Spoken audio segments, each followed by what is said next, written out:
Alhamdulillah, arúgbó fún Allah subhanahu wa ta'ala, àtọ̀rọ̀kẹ́ àti gẹ̀fà nàbà Muhammad sallallahu alaihi wasallam. Ike Allahu azza wa jal àtọ̀rẹ́ àlejẹ́ta rẹ̀ kó mọ́ bá nàbà Muhammad, kó mọ́ bá wọn ara lè rẹ̀ kó sì mọ́ bá wọn sahaba rẹ̀. Ẹ̀yọ́ ma yawa nínú Islam lórí sunnah nàbà Muhammad sallallahu alaihi wasallam, akirawa ipe assalamu alaikum wa rahmatullahi wa barakatuh. Gẹ́gẹ́ bí wọ́n ti máa ń sọ, ipe mo fẹ́ fún ẹnì kọ̀ọ̀kan wa dédé ohun tí mo fẹ́ fúnra mi nínú orí ayé àtòrí alkiyama látọ̀dọ̀ Allahu azza wa jal. Gẹ́gẹ́ bá ti máa ń sọ bákan náà, ìpinnu dára tẹ́lẹ̀ ṣe fún wa òun ni pé àwọn ọ̀rọ̀ olóye bíi tá à ń sọ láti fi ṣàlàyé ẹ̀san lọ́bẹ̀ ẹ̀dá, láti fi tú àṣírí àwọn òpùrọ́, láti fi tú ìrújú àwọn onírújú àti ẹ̀tàn àwọn ẹlẹ́tànjẹ ẹ̀mẹ́sàmọ́bá wa tàn ká kí àǹfààní rẹ̀ kó lè bá kálí kó sì lè bá ká oko. Ní òní yìí, inshallah al-azim, tí ń ṣe déédéé 27th of Ramadan tó bọ́ sí déédéé 16th of March 2026, tá lọ́bẹ̀ ẹ̀dá bá yọ̀ǹda fún wa, tá à ń sí ń ro kan pé ó yọ̀ǹda fún wa láti gba àwẹ̀ ọjọ́ òní pé yóò já sí wípé àti gba 27 nínú àwẹ̀ Ramadan, tó ń túmọ̀ sí wípé ó máa kù bí ọjọ́ méjì àbí mẹ́ta tá lọ́bẹ̀ ẹ̀dá bá fẹ́ nu méjèèjì. So eléyìí la fi wò ó pé láti ọ́fíìsì mufti gbogbo ilẹ̀ Yorùbá ń bí, so ọ́fíìsì mufti gbogbo ilẹ̀ Yorùbá, Al-Sheikh Al-Imam Ahmad ibn Yusuf Al-Yalma'i, má béèrè pé ta ló fi jẹ mufti o, óyé mufti gbogbo ilẹ̀ Yorùbá lórí tó jókòó yìí. Èmi gangan náà ni mufti gbogbo ilẹ̀ Yorùbá, ìyẹn ní rival, kò sí rival kankan látọ̀tún látòsì, kò sí rival. Óyé mufti gbogbo ilẹ̀ Yorùbá lẹ wò yìí, mufti gbogbo ilẹ̀ Yorùbá lẹ ń rí yìí.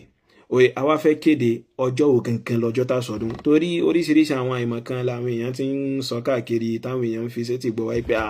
wọ́n ní àwọn kan mà ti dá ipé 30 mọ̀láwẹ́, oye àwọn kan mà ti dá ipé 29 mọ̀láwẹ́. So tọ́ ẹ̀yin mufti, so Sheikh Ahmad Al-Imam Ahmad Al-Imam Yusuf, tọ́ ọjọ́ wo ni a ti ẹ̀wà gbà máa wò pé tọ́ nínú ẹ̀tọ́ wa òun náà ni pé káàtà àti ọ́fíìsì wa ń bí ká ṣàlàyé ọjọ́ tá sọdún gangan fún àwọn mùsùlùmí. Hudhayfa ibn al-Yaman radiyallahu anhu, sahabi annabi dáadáa, ó gba hadithu kan wá. Olóhun sọ fún Nabi pé inna kunna fi jahiliyatin wa shar, ipe àti fìgbà kan wà lásìkò ojú dúdú àti àsìkò fitna tó yá sí pé àmì Islam rí. Oye faja'ana Allahu bi hadha al-khayr, Allah bẹ́ẹ̀dà wá mú oore yìí, oore ọ̀tun yìí tí ń ṣe Islamu àti Qur'ani àti ìrẹ́ Nabi, Allah bẹ́ẹ̀dà wá mú bá wa, àwa kò nù ojú dúdú, àwa bọ́ sínú oore, àwa bọ́ sínú Islam. Ipò òun wá ń sọ fún Nabi sallallahu alaihi wasallam pé fahal ba'da hadha al-khayr min shar, ǹjẹ́ lẹ́yìn orí tọ́lọ bẹ́ẹ̀dá tó mú bá wa yìí, ǹjẹ́ aburú mi tún wà lẹ́yìn rẹ̀ tó lè ṣe yàn? Qala na'am, anáwọ̀ sọ́lá sọ pé bẹ́ẹ̀ ni. Ó ní qultu wa hal ba'da dhalika sharri min khayr, ǹjẹ́ lẹ́yìn aburú yẹn, ǹjẹ́ lẹ́yìn fitna yẹn, ǹjẹ́ orí mi tún wà tó lè ṣe kíni tó lè dé báyàn? Qala na'am, anáwọ̀ sọ́lá sọ pé bẹ́ẹ̀ ni. Anáwọ̀ sọ́lá sọ pé wa fi dakhan, ṣùgbọ́n pàǹtí ń bẹ nínú oore yun náà o, aburú lè wà nínú oore yun náà o. Anásàlámù wa sọ pé, Hudhayfa wa sọ pé kultu wa ma dakhanuhu, mo wá bèèrè lọ́wọ́ Ànábì pé kí ni pàǹtí, kí ni dakhanu ti ń bẹ nínú tí ó wà nínú oore bẹ́ẹ̀. So Anásàlámù wa sọ pé qawmun yahduna bi ghayri hadi, so pàǹtí tó lè wà nínú bẹ́ẹ̀ òun náà làwọn ìjọ kan tó yá sí pé wọ́n ní fi ìmọ̀nà èmi Ànábì ṣe mọ̀nà, wọ́n ní fi ìtọ́sọ́nà ìmẹ́ Ànábì ṣe ìtọ́sọ́nà. Ó yé báyìí, so dákànú rẹ̀ nìyẹn. Ta'rifu minhum, ó rí dáadáa lọ́dọ̀ wọn, wa tunkir, ó sì rí tó já sí wípé ó ṣe kíni, ó takò lọ́dọ̀ wọn tí ò ní ṣe kíni, tí ò ní dá. So àwọn dákànú eléyìí tí wọ́n ń sọ fún àwọn mùsùlùmí pé on the 30 làwẹ̀, ipe ọgbọ̀n ní ipe 30 làwẹ̀ ó jẹ́, ipe ọgbọ̀n ní àwẹ̀ ó jẹ́, ìgbẹ́jọ́ Friday ni àwọn sọdún, tọ̀ ẹ̀yin kọ́ ni wọ́n bá wí o. Oye báyìí, so àwọn eléyìí yóò tẹ̀ sọ̀rọ̀ kẹ́ rí dáadáa kan lọ́dọ̀ wọn, yóò tẹ̀ sọ̀rọ̀ kẹ́ rí oore kan lọ́dọ̀ wọn, tẹ́tì ẹ̀ jẹ́wọ́ rẹ̀ pé oore báyìí tẹ̀ wà lọ́dọ̀ wọn. So tiwọn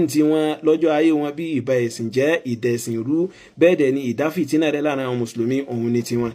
Oye báyìí, so àwọn dákànù tánà sọlámù ń sọ tiwọn, àwọn ẹni tó já sí wípé so ẹ lè rí àwọn dáadáa kan lọ́dọ̀ wọn,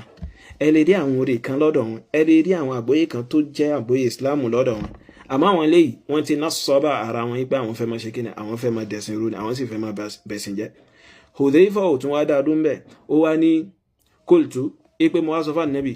ipe wa hal ba'da dhalika al-khayri min sharr, ǹjẹ́ lẹ́yìn oore yẹn wá rí, ǹjẹ́ aburú mi tún wà, ǹjẹ́ fitna mi tún wà lẹ́yìn rẹ̀? Ànábì sallallahu wá sọ pé na'am, ipe bẹ́ẹ̀ ni. Ànábì sallallahu wá ní du'atun ila abwabi jahannam, àwọn olùpèpè kan tó yá sí pé wọ́n máa pèpè lọ síbi àwọn ilẹ̀kùn jahannama ni o. Man ajabahum ilayha qadhafuhu fiha, ẹni tó bá fi lè dá wọn lóhùn tó jẹ́ pé wọ́n lọ síbi àwọn ilẹ̀kùn jahannama yẹn, wọ́n rọra sọ sínú náà jahannama ọ̀hún. So àwọn eléyìí, so ó ṣe déédéé àwọn eléyìí bọ́n. So ó ṣe déédéé àwọn ẹni tí wọ́n sọ fún yín pé tọ́ ọjọ́ báyìí lẹ́gbàá rẹ̀, torí ẹ̀ mọ̀ pé àwọn tí wọ́n bí wọ́n máa dẹ̀sìn orúkọ wọ́n sì máa bẹ̀sìn jẹ́, wọ́n sì máa da orí àwọn mùsùlùmí rú ni wọ́n sí fún orí kankan, oye déédéé àwọn eléyìí nù báwọn. So àmọ́ Nabi sallallahu ti ṣògùn wọn fún wa. So nítorí Hudhayfa ibn al-Yaman kò dákẹ́, ó tún wá béèrè lọ́wọ́ Nabi sallallahu yìí pé tọ́ ìrẹ́ Nabi sifhum lana, ṣàlàyé wọn fún wa bó láti dá wọn mọ̀. Ànábì sallallahu wá sọ pé hum min jildatina, so èèyàn bíi tiwa ni wọ́n jẹ́, oye wọ́n máa sọ Yorùbá lẹ́nu báwa náà ti ń sọ Yorùbá. Wa yatakallamuna bi alsinatina, wọ́n máa ṣe bí à ń pe kéwú lẹ́nu bí àwa náà ṣe ń pe kéwú. Àmọ́ ẹni àánú ni wọ́n, ẹni ìṣìnà ni wọ́n, ọ̀dà orí àwọn mùsùlùmí rú ni wọ́n, ọba ìgbàgbọ́ àwọn mùsùlùmí jẹ́ ni wọ́n, ẹ má dá wọn nù. So Hudhayfa tún wá béèrè lọ́wọ́ Ànábì pé tọ́ fabima ta'muruni in adrakani dhalik, so kí ni tí wà Ànábì ń pa mí láṣẹ kí n ṣe tí àsìkò yẹn bá bá mi? So Ànábì sallallahu wá sọ fún Hudhayfa pé talzamu jama'atal muslimin, kóra papọ̀ pẹ̀lú àwọn kíni, pẹ̀lú àwọn jama mùsùlùmí, wa imamahum, àtẹni tó bá jẹ́ olórí àwọn mùsùlùmí. Ibi tá ń lọ nù. Ẹ máa nínú ẹ̀sìn wa, àwẹ̀ ó jẹ́ 27 lónìí pẹ̀lú yọ̀ǹda Allah ẹ̀dà. Ọjọ́ wo la wá sọdún? So ibi tá ti ṣe kíni, tá ti kóra dó fún jama mùsùlùmí nìyẹn, àtẹni tó jẹ́ olórí àwọn mùsùlùmí. Kìí ṣe èyí dákánù tí ó dákan mọ́ arúgbó ọjọ́ tí ń sọ̀sọ́kúsọ, òun kọ́ ni ẹ máa gbọ́rọ̀ sí lẹ́nu. So ẹ má gbọ́ ìsọkúsọ tárúgbó ọjọ́ ń sọ, àbí arábàmbí àbí èyíkéyìí ẹnikẹ́ni aláìmọ̀ kankan tí bá ń sọ fún yín pé 30 ni àwẹ̀ ó jẹ́ o. Àyàfi tẹ́ bá gbọ́ látọ̀dọ̀ ta ni, látọ̀dọ̀ olórí àwọn mùsùlùmí tíjọba Nàìjíríà fi lọ́lẹ̀ gẹ́gẹ́ bí olórí fáwọn mùsùlùmí tí ń ṣe Sultan of Sokoto. Oye tánà sọlẹ́mù sì pa wá láṣẹ pé ká ṣe kíni, ká tẹ̀lé àwọn olórí, ká gbọ́rọ̀ sáwọn olórí lẹ́nu. So oye kìí ṣe èyí arúgbó ọjọ́, so ni Ànábì sallallahu ń tafà sí o. Torí àríbì kankan tí ìjọba Nàìjíríà ti fi arúgbó ọjọ́ tàbí arábàmbí tàbí ẹlòmíì nílẹ̀ Yorùbá tí wọ́n fi wọ́n jẹ tó tí ìjọba Nàìjíríà nádà àwọn gẹ́gẹ́ bíi pé tọ̀ ẹ̀yin ni kẹ́ máa jẹ́ sultan fún gbogbo mùsùlùmí ilẹ̀ Yorùbá o, kí èyí Sultan Sokoto kó máa jẹ́ sultan fún gbogbo mùsùlùmí Hausa, àríbì kankan. So Sultan Sokoto kawai, so ìjọba kan nádà rẹ̀, ìjọba kan gbé kalẹ̀ pé òkè máa jẹ́ olórí fún gbogbo mùsùlùmí Nàìjíríà. Àlámọ̀rí mùsùlùmí Nàìjíríà kó máa darí wá sọ́dọ̀ rẹ̀, ìtawà gbànú. So àwọn sì tẹ̀lé Ànábì, àní tẹ̀lé arúgbó ọjọ́, a sì ní tẹ̀lé lómìnà àyàfi ìtànà sọ́lọ́mù pa aláṣẹ káṣe. So ìdínú tó fi já sí wípé a máa retí kí ni Sultan of Sokoto sọ, pẹ̀lú wípé Sultan of Sokoto yìí kò ní sọ ọ̀rọ̀ ìfẹ́ nú, àyàfi pẹ̀lú súnà Ànábì ni ó fi wo kí ni in tó tọ́, kí sì ni in tó yẹ fún wa láti yá sí pé ká túnú rẹ̀. Na'am, barakallahu fikum, ẹ máa nínú ẹ̀sìn wa. Oríṣiríṣi ìdílọ́wọ́ òun Allah ẹ̀dá ló kọdárọ̀ kí a kojú, tí ó fi jẹ́ kó rọrùn fún wa láti yá sí pé ká mójútó ọ̀rọ̀ nípa ìbéèrè fún fundraising iftar nínú àwẹ̀ Ramadan yìí. But àtúpẹ́ fún Allah ẹ̀dá pé nínú wọn bá